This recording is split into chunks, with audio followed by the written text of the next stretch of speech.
Par une fin d'après-midi à Saint-Siméon, paisible village de France, Vanessa Paradis, à 52 ans, est assise sur la véranda où les lavandes embaument le soleil couchant. Ses yeux, toujours aussi clairs que lorsqu'elle était petite fille, portent désormais les rides du temps, comme des lignes qui racontent une vie riche en émotions. Vanessa, icône de la musique, du cinéma et de la mode française, incarne le talent et la résilience. Mais derrière ce halo se cachent de profonds chagrins, des cicatrices qu'elle porte depuis plus d'un demi-siècle. Sa vie est une chanson, à la fois éclatante avec les mélodies de Joe le Taxi et ses rôles mémorables, et triste de pertes et de regrets. À 52 ans, en repensant à son parcours, Vanessa fait face à des vérités douloureuses, aux secrets qu'elle a autrefois cachés et à l'amour qui a façonné son bonheur comme sa tragédie. La plus grande tristesse de la vie de Vanessa Paradis ne fut ni la critique publique, ni les échecs de sa carrière. C'est la perte de son père, André Paradis, qui a toujours été son plus grand soutien spirituel. André, peintre devenu homme d'affaires et sculpteur pour Disneyland Paris, a nourri l'amour de Vanessa pour l'art dès son plus jeune âge. Il l'emmenait souvent, avec sa jeune sœur Alison, à des concerts ou des expositions, l'encourageant à poursuivre sa passion pour le chant. C'est André qui a soutenu Vanessa lorsqu'elle a participé au programme de l'École des fans à l'âge de 8 ans, et qui a essuyé ses larmes lorsqu'elle a dû faire face à de vives critiques après le succès de Joe le Taxi à 14 ans. En 2017, André a appris qu'il était atteint d'un cancer du poumon en phase terminale. La nouvelle a été un choc pour Vanessa. Elle a annulé de nombreux rendez-vous pour être auprès de son père, l'emmenant dans les meilleurs hôpitaux de Paris. Mais la maladie a progressé trop vite. Durant les derniers mois de sa vie, André lui tenait souvent la main et lui racontait des souvenirs d'enfance, chantant des chansons qu'il avait composées dans le salon. Tu es ma fierté et ma joie, lui dit-il. Continue de briller, quelles que soient les difficultés de la vie. André est décédé à l'automne 2017, laissant Vanessa avec un vide incommensurable. Elle se souvient encore du dernier instant, lorsqu'il a souri faiblement et fermé les yeux, comme pour la rassurer qu'il veillerait toujours sur elle. Cette perte est devenue la plus profonde tristesse de la vie de Vanessa. Elle se reprochait de ne pas avoir passé assez de temps avec son père de son vivant, d'avoir été prise dans le tourbillon de la célébrité et des responsabilités. Cette douleur a imprégné sa musique et son jeu d'actrice, notamment sur son album Love Songs 12-13, où des chansons comme Les espaces et les sentiments étaient pleines de regrets et de fragilité. Vanessa se rendait souvent sur la tombe de son père à Saint-Maur-des-Fossés, portant un bouquet de marguerites jaunes, sa fleur préférée. Dans ces moments-là, elle n'était pas une star, mais juste une fille qui rêvait de serrer à nouveau son père dans ses bras. La carrière de Vanessa Paradis s'étend sur plus de 4 décennies, de la petite fille qui chantait Joe le Taxi à l'artiste aux multiples talents admirés dans le monde entier. Née le 22 décembre 1972 à Saint-Maur-des-Fossés, Vanessa grandit dans une famille bourgeoise, où ses parents, André et Corinne, sont tous deux décorateurs d'intérieur. Dès son plus jeune âge, elle révèle son talent musical. À 8 ans, avec l'aide de son oncle, le comédien Didier Pin, elle participe à l'École des fans, interprétant Émilie Joly et conquérant le public. À 14 ans, le single Joe le Taxi devient un phénomène international, propulsant Vanessa au sommet. La chanson se classe en tête des charts en France, atteint le top 3 au Royaume-Uni et cartonne dans plus de 15 pays.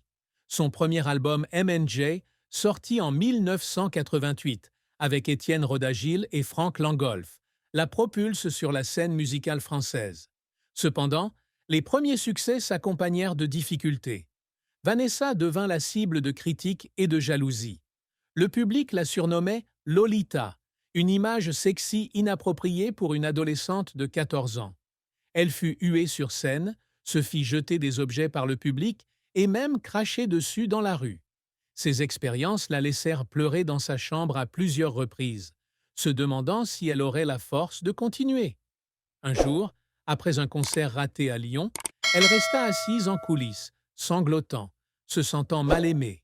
Mais, encouragée par sa famille et son oncle Didier, elle fut déterminée à surmonter cette épreuve. En 1990, son album Variations sur le même thème, dont les paroles étaient entièrement écrites par Serge Gainsbourg, connut un immense succès et lui valut la victoire de la musique de l'interprète féminine de l'année. L'album se vendit à 450 000 exemplaires, confirmant que son talent dépassait largement les critiques. Vanessa a connu le succès non seulement dans la musique, mais aussi au cinéma. En 1989, à 16 ans, elle débute dans le rôle de Mathilde dans Noces blanches de Jean-Claude Brissot. Son rôle d'écolière amoureuse d'un professeur plus âgé lui vaut le César du meilleur espoir féminin et le prix Romy Schneider. Cependant, la nudité du film lui vaut de vives critiques, blessant une jeune fille peu habituée aux pressions de la célébrité. Elle confie un jour avoir pleuré certaines nuits, se sentant incomprise, mais persiste.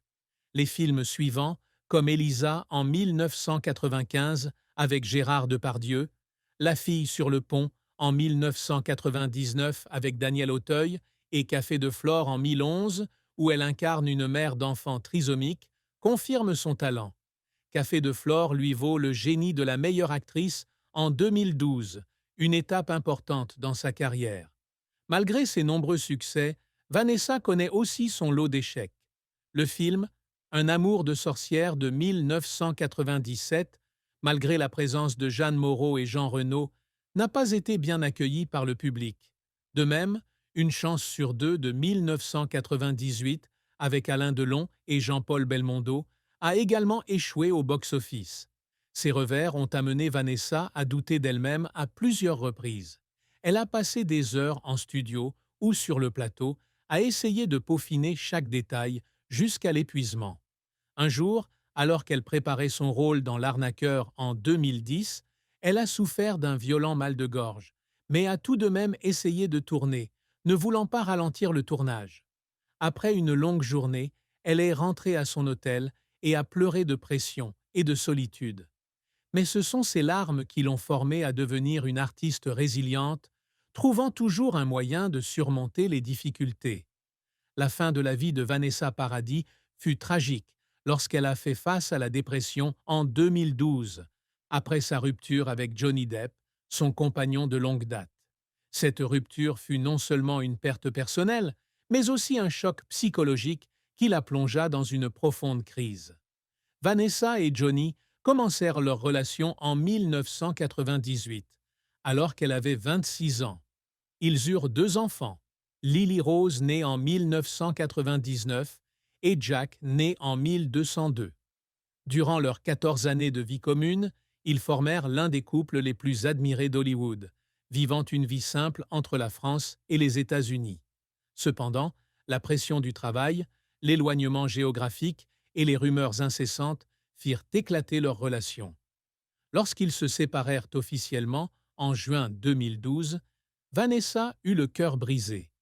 Après la rupture, Vanessa retourna vivre à Paris avec ses deux enfants dans un petit appartement. Elle essaya de rester forte pour Lily Rose et Jack, mais intérieurement, elle se débattait avec un sentiment de vide. Certaines nuits, elle restait éveillée en pleurs, repensant à de vieux souvenirs, des promenades aux Bahamas à Johnny, jouant de la guitare pour elle. Elle a entamé une thérapie et pris des médicaments pour contrôler sa dépression. Mais la guérison n'a pas été facile. Vanessa a un jour confié à une amie proche qu'elle craignait de ne jamais retrouver le bonheur. Cette période a marqué une fin de vie triste, non pas à cause de la perte de l'amour, mais parce qu'elle a dû réapprendre à s'aimer. Bien qu'elle ait fini par s'en remettre, les cicatrices émotionnelles sont restées, rappelant la fragilité du bonheur. L'amour et le mariage de Vanessa Paradis ont été une part importante de sa vie, mais ils ont aussi été une source de joie et de tristesse. Sa relation la plus marquante fut celle avec Johnny Depp, qui a changé sa vie. Ils se sont rencontrés dans un restaurant parisien en 1998, et quelques mois plus tard, Vanessa a découvert qu'elle était enceinte de Lily Rose. Avec Johnny, elle a trouvé non seulement un amant, mais aussi une âme sœur qui comprenait les pressions de la célébrité. Ils ont vécu une vie privée, loin des paparazzis, et ont fondé une famille chaleureuse. Cependant, La rupture en 2012 a profondément attristé sa vie amoureuse. Vanessa a un jour admis avoir placé trop d'espoir dans cette relation, et cette rupture lui a donné le sentiment d'avoir échoué en tant que femme. Après Johnny, Vanessa a entamé une relation avec le chanteur Benjamin Biolay en 2014. Biolay, qui a produit son album Love Songs, lui a redonné espoir. Ensemble, ils ont écrit, interprété et partagé une passion pour l'art. Mais leur relation fut de courte durée, prenant fin en 2015 en raison de différences de mode de vie. Vanessa se sentit blessée, mais elle a appris à accepter que tous les amours ne durent pas.